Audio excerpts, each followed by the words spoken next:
which of the following pair given function f of t and its Laplace transform f of s is not correct?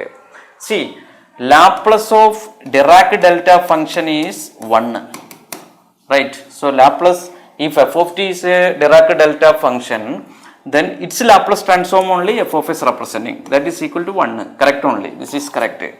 Now f of t is equal to 1, f of s 1 by s, correct only. Laplace of 1 is equal to what?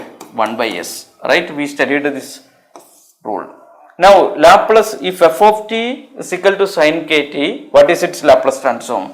We studied, right, sin kt Laplace transform is equal to what we studied, k divided by s square plus k square, but here they given s, so this is wrong, right?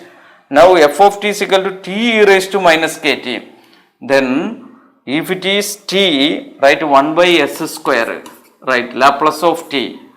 Now as per the rule, if e raised to kt come with this t, what you have to do, this result 1 by s, this k you should subtract from it. So this also correct, right? So this is option C is incorrect. They are asking which is not correct.